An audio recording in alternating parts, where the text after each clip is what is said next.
Hi hello welcome to our YouTube channel. ఒక సాధారణ గృహిణి తన పక్కింటి కొత్తగా అద్దెకు వచ్చిన అతన్ని సూక్ష్మంగా గమనిస్తూ ఉంటుంది. అతని తల్లి అదృశ్యమైతే భారీ సీక్రెట్ బయటపడి మర్డర్ సస్పెన్స్ స్టార్ట్ అవుతుంది.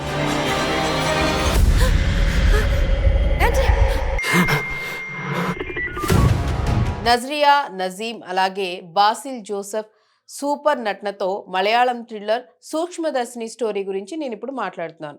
ఈ స్టోరీ ఫుల్ డీటెయిల్స్ ఇప్పుడు మీకోసం. సినిమా మొదలవుతుంది కేరళలోని ఒక చిన్న పట్టణంలో. ప్రియదర్శిని అలియాస్ ప్రియా ఒక గృహిణి. జాబ్ హంటింగ్లో ఉంది. ఆమె భర్త ఆంటోనీ కూతురు కనీతో సంతోషంగా ఉంటుంది. Priya microbiology graduate. Curious nature అన్నమాట. పక్కింటి విషయాలు సూక్ష్మంగా గమనిస్తూ ఉంటుంది. ఆమె స్నేహితులు స్టేఫీ, అస్మా ముగ్గురు జాబ్ ఇంటర్వ్యూలు రాస్తారు. మీరు ఊహించగలరా? ఒక సాధారణ గృహిణి డిటెక్టివ్లా మారితే ఎలా ఉంటుందో? ఇంతలో మాన్యువల్ తన తల్లి గ్రేస్ అమ్మచ్చితో పక్కింటికి వస్తాడు. Manual bakery owner. తల్లికి అల్జీమర్స్ ఉందని చెప్తాడు. అతను అందరితో మంచిగా మాట్లాడతాడు, పార్టీలు ఇస్తాడు.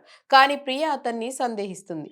విండో నుంచి గమనిస్తూ ఉంటుంది. మాన్యువల్ తల్లికి ఇంజెక్షన్ ఇస్తున్న సీన్ చూస్తుంది. ఒకరోజు మాన్యువల్ తల్లి మిస్సింగ్ అయిందని పోలీసులకు కంప్లైంట్ ఇస్తాడు. కానీ ప్రియా తర్వాత అమ్మచ్చిని ఇంట్లోనే చూస్తుంది. ఇక్కడే సస్పెన్స్ స్టార్ట్ అవుతుంది.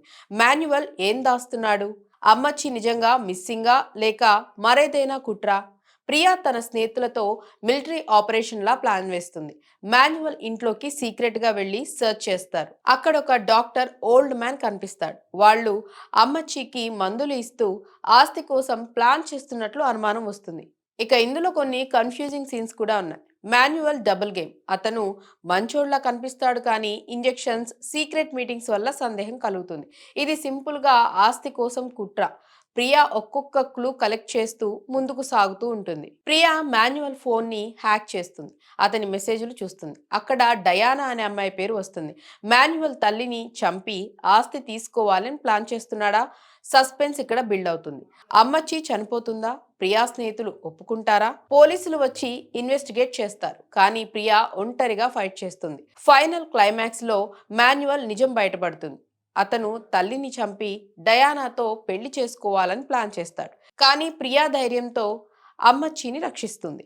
చివర్లో cinema curiosity, suspense, women empowerment మీద మంచి మెసేజ్ ఇస్తూ హ్యాపీ ఎండింగ్ తో ముగుస్తుంది. మొత్తంగా చెప్పాలంటే ఈ మూవీ ఒక థ్రిల్లర్ కామెడీ జోనర్ అని చెప్పాలి. అండ్ ఫుల్ గా కూడా ఎంటర్టైన్ అవ్వచ్చు. సో ఫ్రెండ్స్, చూసారు కదా, ఇది స్టోరీ. ఎలా అనిపించిందో కామెంట్స్ లో చెప్పండి. అలాగే ఇది కనుక నచ్చినట్లయితే మా ఛానల్ ని లైక్ చేయండి, షేర్ చేయండి, సబ్స్క్రైబ్ చేసుకోండి. మరొక అప్డేట్ తో మళ్ళీ కలుద్దాం.